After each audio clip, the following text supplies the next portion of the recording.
Masterização, o toque final. Seja bem-vindo ao 30º vídeo da série Mão na Massa, onde você vai acompanhar a produção de uma música completa, desde a composição da música até o lançamento das plataformas digitais, passando por gravação, edição, mixagem, masterização, a coisa toda, tá? Hoje eu quero falar um pouquinho sobre masterização. A masterização é o último processo artístico, técnico, antes de ser lançada a música, tá? Antes de você mandar para prensar um CD, prensar um vinil, para uma plataforma digital e etc. Tá? Esse processo é um processo que surgiu de forma técnica e foi se tornando cada vez mais artístico. Vou explicar melhor. Por exemplo, se você ia prensar um vinil, o vinil é uma mídia que tem uma série de limitações. Ele tem muito chiado de fundo, tal, que a gente chama de relação sinal-ruído. A relação entre você estar ouvindo a música e começar a ouvir o chiado é muito grande. Então, quer dizer, é muito pequena. Então, por exemplo, se tivesse uma música que começasse muito baixinha e ela fosse subindo, você tinha que dar um jeito de compensar o volume do começo, seja isso comprimindo a parte mais alta ou aumentando o volume na parte mais baixa, para você não ter tanto chiado de fundo. Tá? Então isso era feito na masterização. Outra coisa, a agulha pula com muita facilidade. Então, por exemplo, se tiver abertura de estéreo dos graves, a agulha vai pular. Então você tinha que deixar os graves em mono até uma determinada frequência, para depois abrir em estéreo. Tá? Você tinha que ter muito cuidado com sibilância de voz, essas coisas, porque o agudo também fazia com que a agulha pulasse. Tá? Então você tinha que usar diéster, isso, aquilo. Tudo isso era feito de forma técnica, para pegar aquele material que você tinha, normalmente em fita, tá? Vamos dizer até anos 80, 90, mais ou menos, a gente mixava para fita, tá? Então você pegava aquele material que estava em fita e você tinha que manipular esse material para ele caber naquele formato que você estava colocando. Outra coisa que era muito importante em masterização para vinil e para cassete, por exemplo, é o tempo de duração entre os dois lados. Tá? Você tinha o lado A e o lado B, tanto no vinil quanto no cassete. Você não podia colocar, por exemplo, 50 minutos de um lado e 10 minutos do outro. Tá? Estou exagerando, não cabia nem tudo isso. Tá? Geralmente a gente trabalhava aí com 20 minutos por lado, mais ou menos.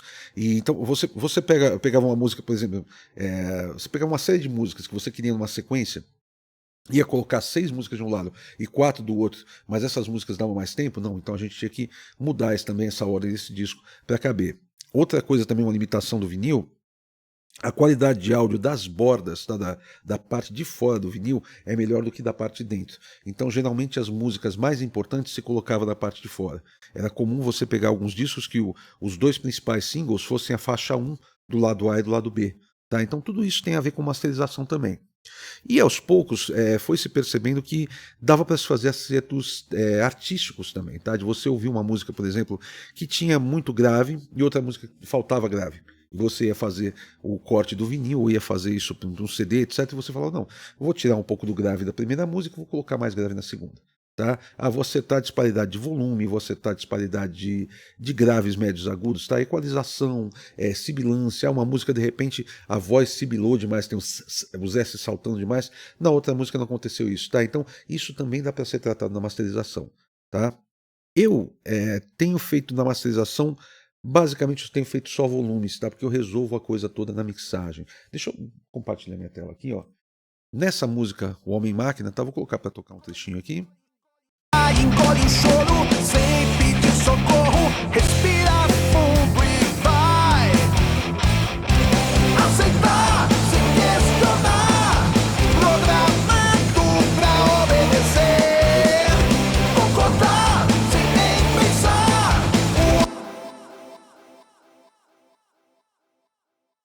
Tenho que esperar o eco, senão minha voz não aparece. Dá para ver que tá bem alto aqui, né? Eu abri aqui, tá batendo em torno de menos 5, menos 4,5 LUFS, tá? Então consegui subir bem o volume. Eu comparei com algumas músicas de referência, tá? Vou colocar aqui um trechinho também, comparando rapidamente com essas músicas, ó. Engole o choro sem pedir.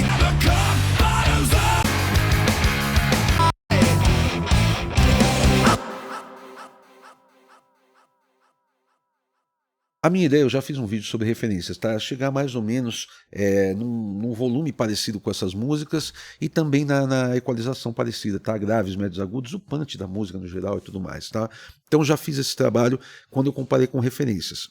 Aí o que acontece? Aqui, para chegar nesse volume, porque eu estava batendo a menos 18, menos 16 aqui, deixa eu ver, ó. Engole o choro sem pedir socorro, respira fundo e vai. mais ou menos 18. Para eu chegar nesse volume, eu usei dois plugins. Eu usei um clipper, tá? Um clipper, ele simula a clipagem, tá? É quando você passa do zero no digital, tá? Mas ele simula a clipagem de um equipamento analógico, por exemplo, de um conversor analógico para digital. Isso a gente fazia muito, por exemplo, no Midas, a gente já mandava chumbo, já mandava alto para o conversor, ele vai clipar no conversor, e é uma clipagem que ela é mais arredondada, vamos dizer assim. Ela fica menos agressiva para o ouvido, tá? Então aqui eu dei 10 dBs aqui, tá clipando em torno de uns 3 dBs, tá? Ó. Engole o choro sem pedir socorro.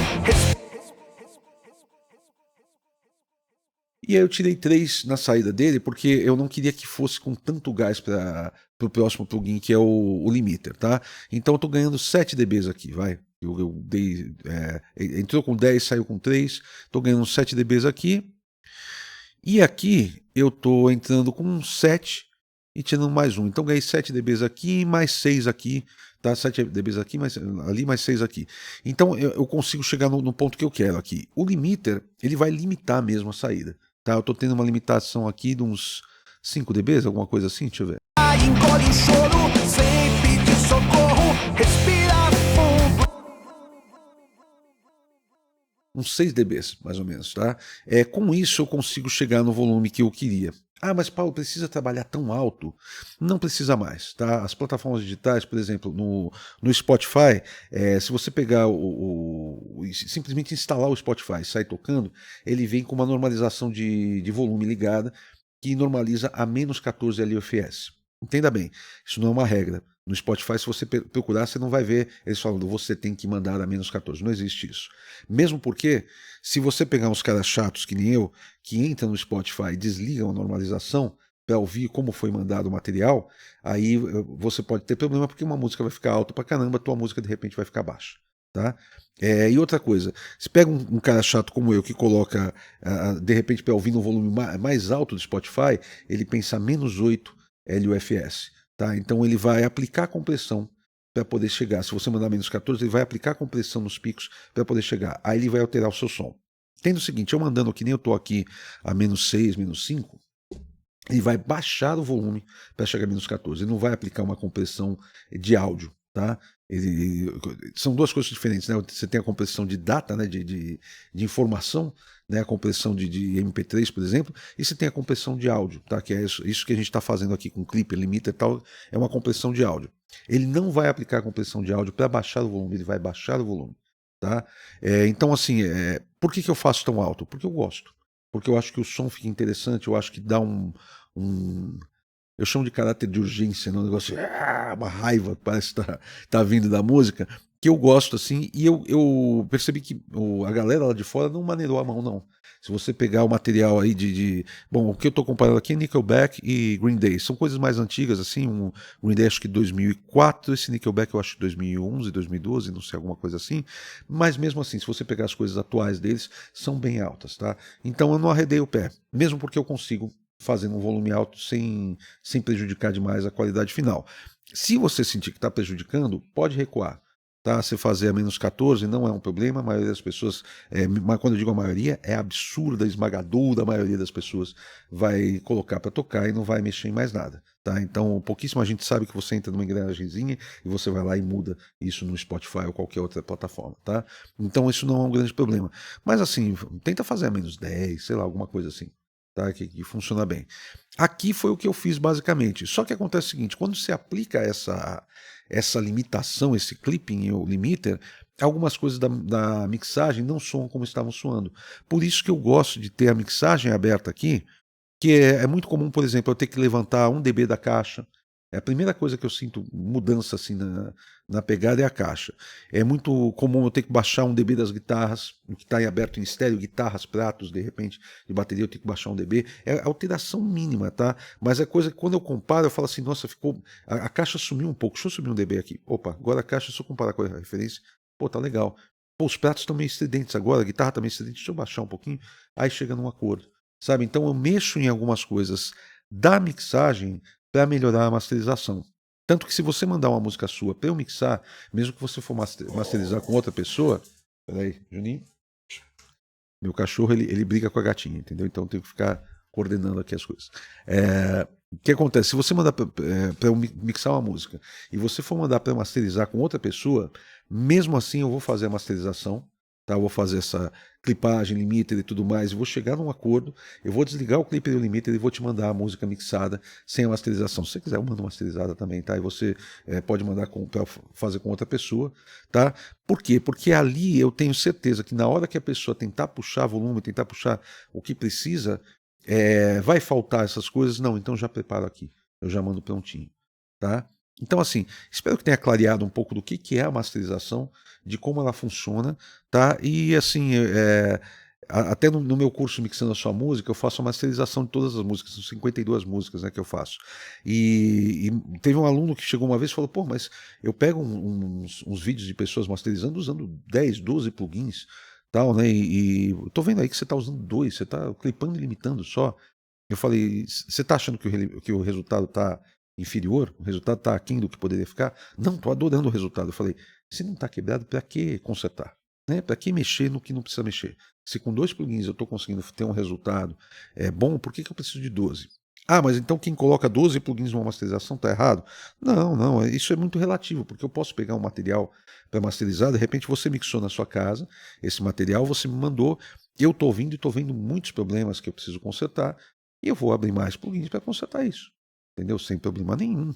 Eu vou fazer o que for necessário para a música ficar boa. Talvez venha com uma sibilância de voz e eu tenha que puxar agudo. Quando eu puxo agudo, a sibilância fica maior ainda. Vou usar um jazz na masterização.